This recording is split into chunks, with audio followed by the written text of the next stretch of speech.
Global Luciferians, welcome. Yes, welcome to you. I'm sure, like us all, you're concerned about the numbers of, I can't use the word, but let's call them sea theories on social media, and the dedication with which many people have not only believed them, but have completely bought into them. Now, I have a personal view, which is in itself maybe a sea theory, but that is that these are created by security services to hide real seas. But let me emphasise, that is just a personal view. I don't want to be creating another one. So in today's vlog, I wanted to introduce you to maybe a sea theory of my own. Not because I necessarily believe it, but maybe to help us deconstruct some of the others.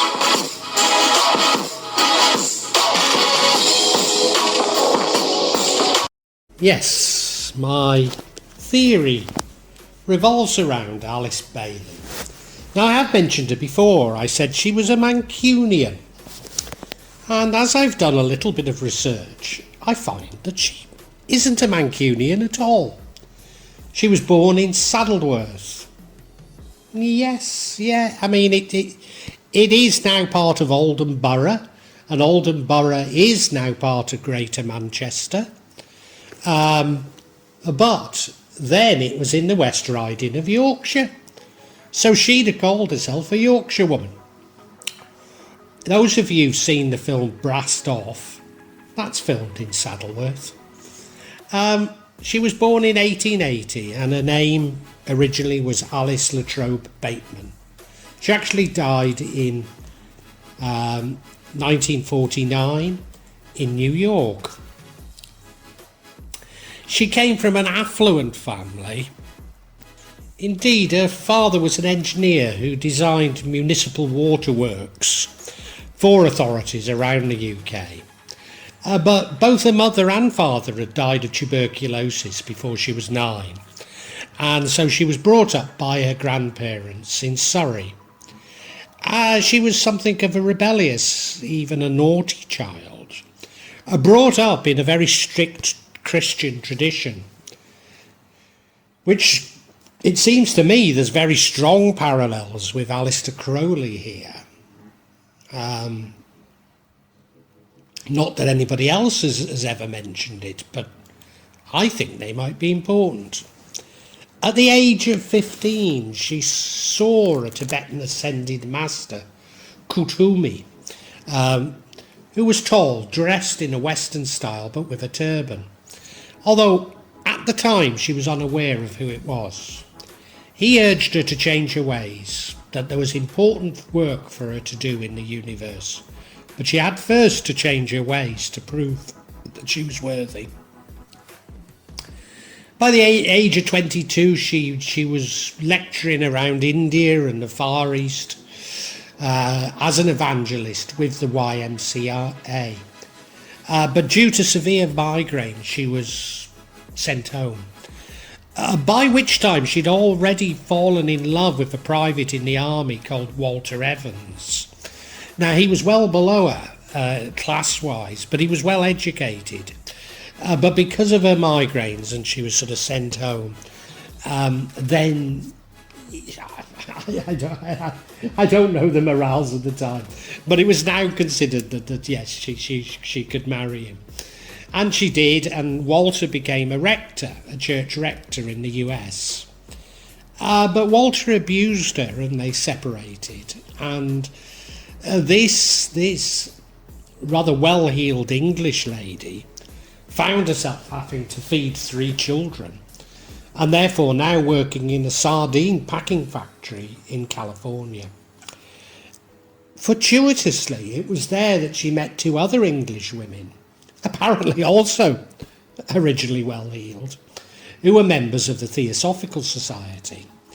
And she joined and quickly moved to be close to the society's headquarters in Hollywood. And then she realised that it had been Koot Hoomi that had been visiting her. And she later met with another master, Djwal Khul, who urged her to spread the word. She met and married Foster Bailey from the organisation. There were schisms within the Theosophical Society, largely between the supporters of Annie Besant, who was based in India, and those with a more liberal interpretation. And now I have to confess here, Annie Besant is one of my heroes. I mean, the hero of the Match Girls strike. I hold Annie Besant in the highest possible regard, and I think that colours my view of Alice Bailey. I mean, normally, you know, if there's a schism and one side's liberal, I would side with the liberals, but, you know, I have a soft spot for Annie Besant.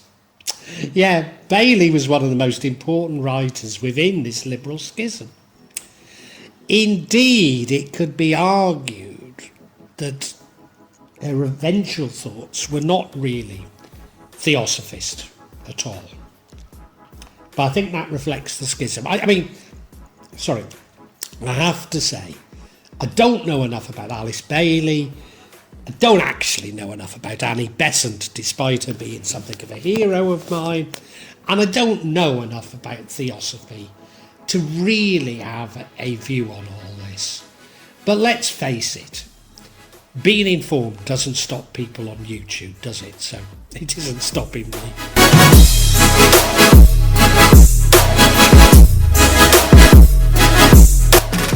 Teachings. The 7 rays of energy. Bailey's writings include a detailed exposition of the 7 rays. And these are seen as fundamental energies that are behind and exist throughout all manifestations. They're seen as the basic creative force of the universe and emanations of divinity that underlie the evolution of all things. The rays are described as related to human psychology, the destiny of nations, as well as planets, the stars and the heavens. So each are interpreted as, if you like, a human personality type. And now, of course, because I've been blessed with seeing this light of bliss and love, I've been quite fascinated by the Sufis and indeed Isaac Newton, splitting light by refraction, which of course causes these 7 rays. So I'm increasingly thinking that this is something important. So despite me being a little bit suspect about Alice Bailey, I mean, I'm quite interested in this.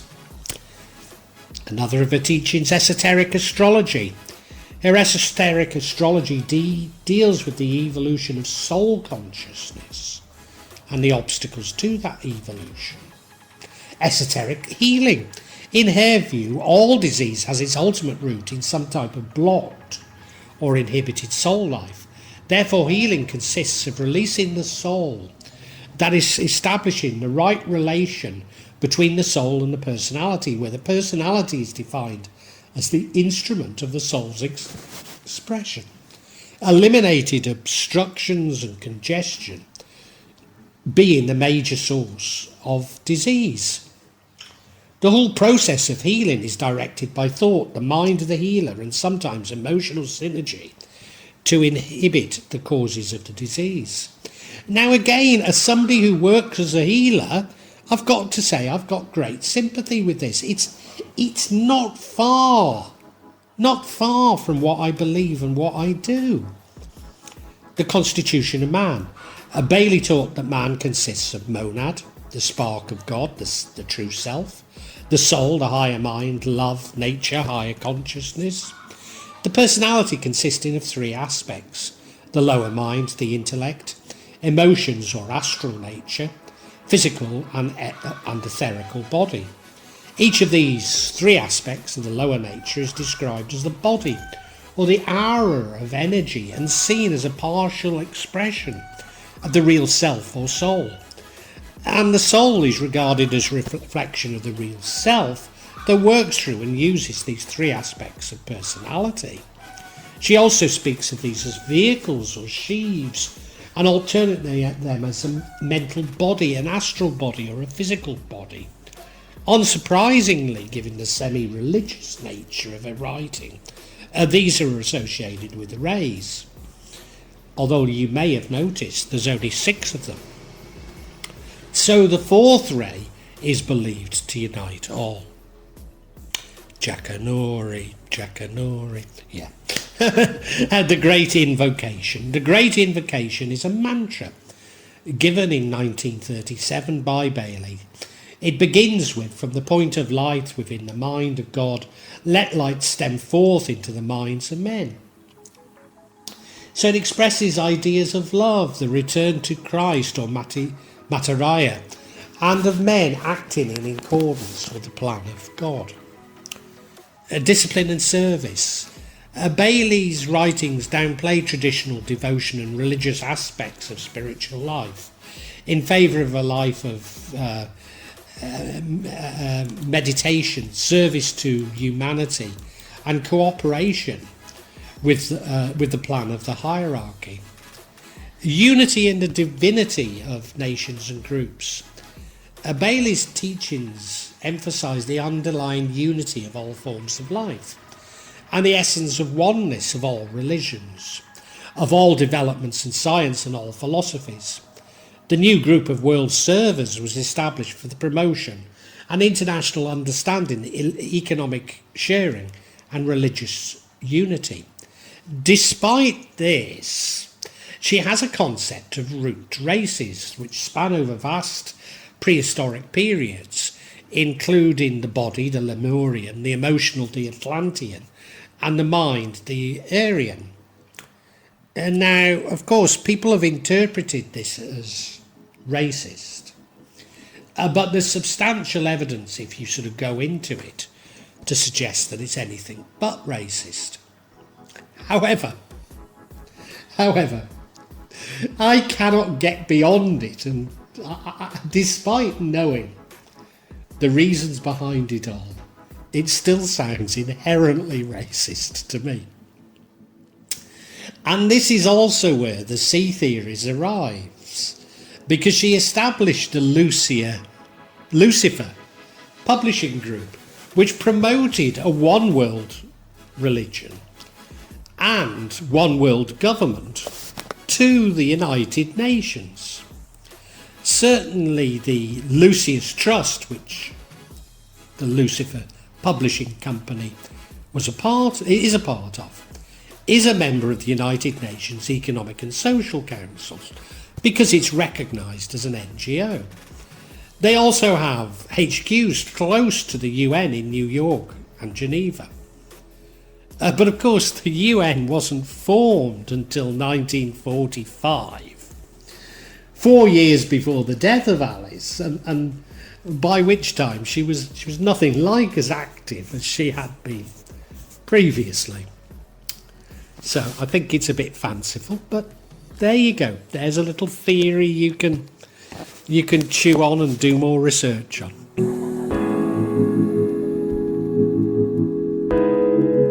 The Lucid Trust. Alice and Foster Bailey founded the Lucid Trust in 1922, and that included the Arcane School, World Goodwill, Triangles, a quarterly magazine called The Beacon, and the Lucifer Publishing Company, primarily intended to publish Bailey's own works. Lucifer and Lucis come from the same word, lucis meaning light in Latin, although theosophical teachings that Lucifer is an archangel who brought intelligence to mankind. The Arcane School gives instructions and guidance in meditation via correspondence based on the ideas in Bailey's books. World Goodwill is intended, it gives instructional and guidance in meditation, is intended to promote better human relations through goodwill, which they define as love in action. That action included support for the United Nations. The triangles are groups of 3 people who agree to link up in thought each day and to meditate on human relations, visualising light and love pouring into human minds and hearts, followed by the use of the great invocation.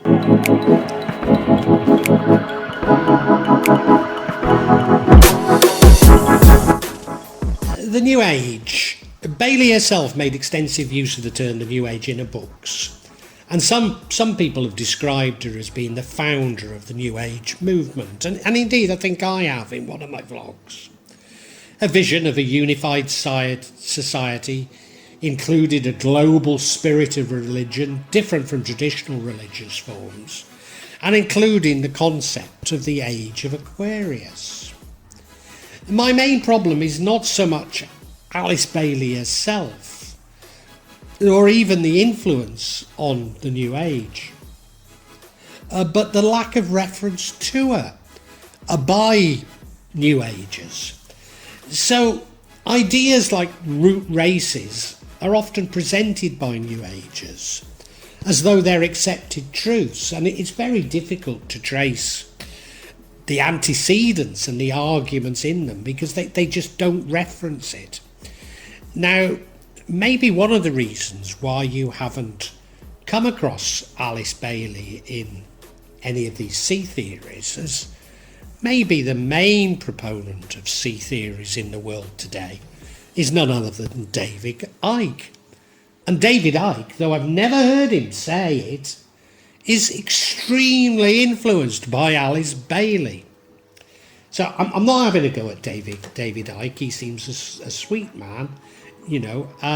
All I'm saying is, and I think he's somewhat genuine, all I'm trying to say is that he's typical of these New Agers that borrow from Alice Bailey, but they never mention that it's Bailey. But I think my bigger problem is how these ideas from Alice Bailey have been stripped of their context and commercialised. For example, and I keep going on about it, you've heard me say to have a go at it many times, the law of attraction.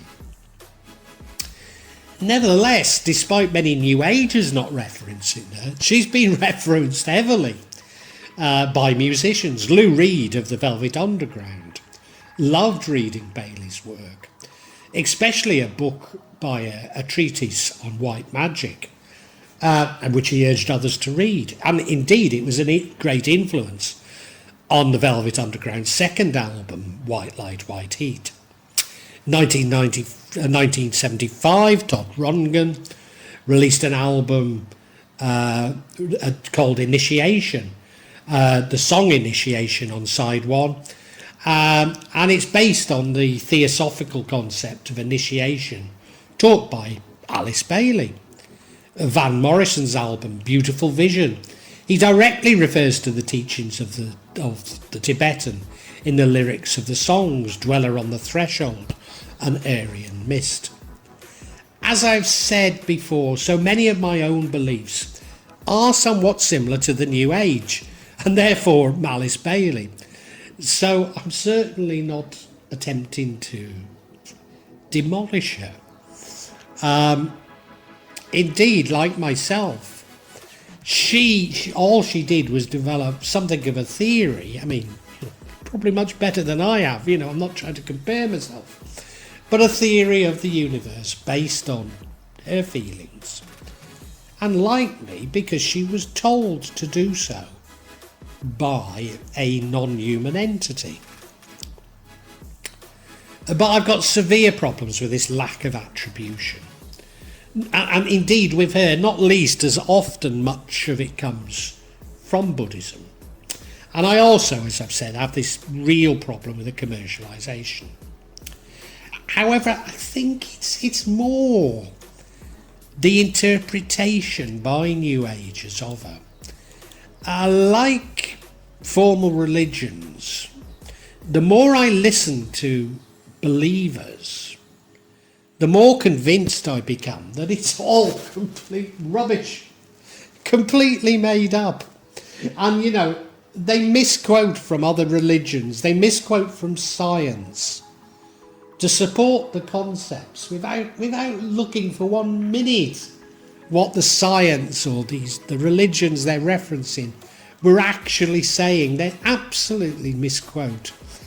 And I suppose it is that, like so many, you could see them as New Age evangelists, because like so many evangelists, they read metaphors literally and have no comprehension of their own influences and prejudices. So I apologise if I've done Alice Bailey a disservice, but maybe I've rescued her from that particular sea theory.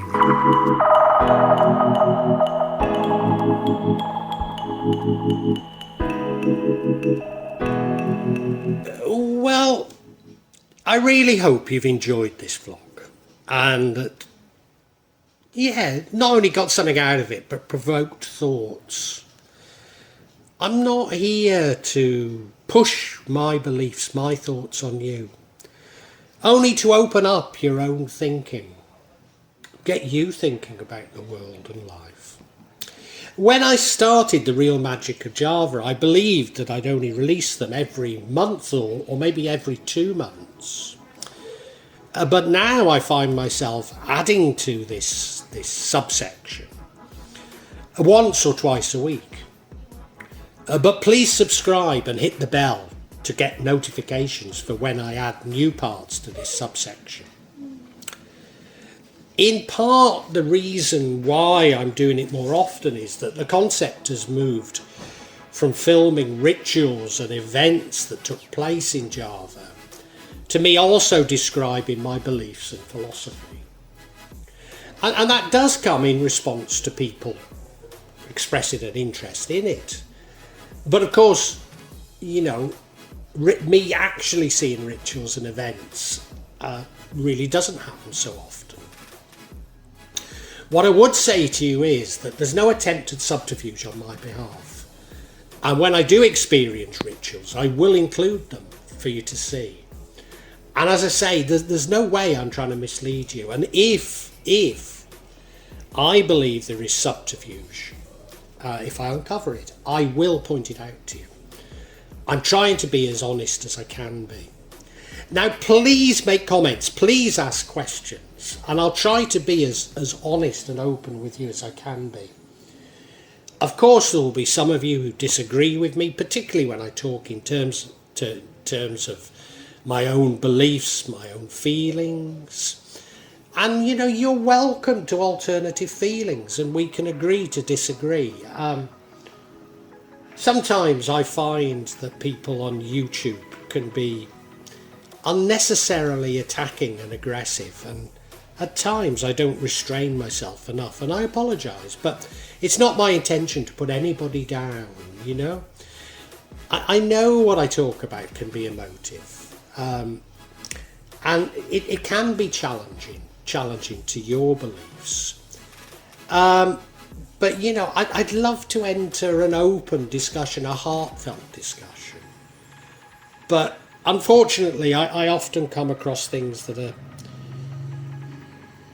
especially when people quote the scriptures to me, I've just no idea where it takes us, Because I'm speaking from the heart, sorry, if you want to quote the scriptures at me, do so, but it doesn't have much impact on me, I personally have no desire to impose my feelings on you, and I suppose when people try to do it to me, it washes off, All I'm trying to do is I'm trying to share my feelings with you, and I'd love an open discussion on feelings. I really would love it, and sorry if I don't always react as best I should. I try and cure this in myself, but I think this is part of the sort of narcissism of social media that I talk about so much in this subsection.